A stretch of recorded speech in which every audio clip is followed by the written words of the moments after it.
খুব সহজ পদ্ধতিতে একটা লাইন টেনে নিলাম, লাইনটা দয়ের আকৃতি টানবো, তার নিচ থেকে একটা স্ট্রেট লাইন টেনে নেবো। এরকম সহজ পদ্ধতিতে আপনি খুব সহজে এই চ্যানেলটা ফলো করলে আপনি ইজিলি ড্রয়িং করতে পারবেন এবং আপনি আপনার ছোট বাচ্চা বা শিশুকে শেখাতে পারবেন। তারপরে ভি আকৃতি করে আর একটা ঘর আমি এখানে এঁকে নেব এবং অ্যাটাচমেন্টগুলো সব একটার সঙ্গে একটা অ্যাটাচেস থাকবে। আর একটা ভি মতন করে নিয়ে এখানে আর একটা আমি ঘর এঁকে নেব এবং ছোট্ট ছোট্ট দুটো কুঁড়ে ঘর আঁকার একটা গ্রামের দৃশ্য অতি সহজে আঁকা যেতে পারে। এবং তারপরে ঘরের ছোট ছোট দুটো জানালা এঁকে নেব। ভিডিও স্পিডটা আমি একটু বাড়িয়ে দিয়েছি কারণ তাতে আপনাদের সময়টা যাতে সেভ হয়। তারপরে ভি আকৃতির একটা গাছ আঁকার এখানে চেষ্টা করব এবং লাইনটা টেনে দিয়ে দূরের যে গাছগুলো হয়, যেটা আমরা দেখতে পাই গ্রামে অনেক দূরে কিছু গাছের শ্যাডো বা ছায়াকৃতি থাকে, সেই গাছগুলো আমি এখান থেকে এঁকে দিলাম এবং এঁকে দেওয়ার পর এখানে একটা নৌকা এঁকে দেবো গাছের গোড়ায়, যেটা একটা নারকেল গাছ আঁকবো এবং নারকেল গাছের গোড়ায় এখানে একটা নৌকা আমরা এঁকে দিলাম, তার সঙ্গে দুটো ছোট ছোট ঘাস দিলাম, এখানে একটু ঘাস দিলাম।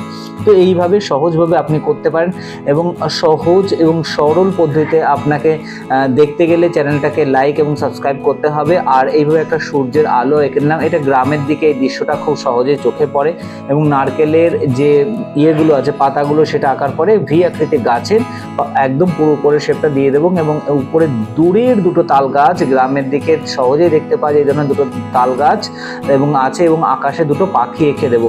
তো তারপরের স্টেপটা যেটা থাকবে, আমি স্কেচ যখন করব তখন একটু কালারের স্পিডটা একটু বাড়িয়ে দেবো এবং এইভাবে আপনি এই ছবিটা কেমন লাগলো কমেন্ট করে জানাবেন কিন্তু। এবং ছবিটা শেষ পর্যন্ত এনজয় করতে থাকুন। দেখুন কালার করার পরে একটা আলোচার মতন শেড আমি এটা দেওয়ার চেষ্টা করছি, ঘরের একটা আলোচা শেড থাকছে।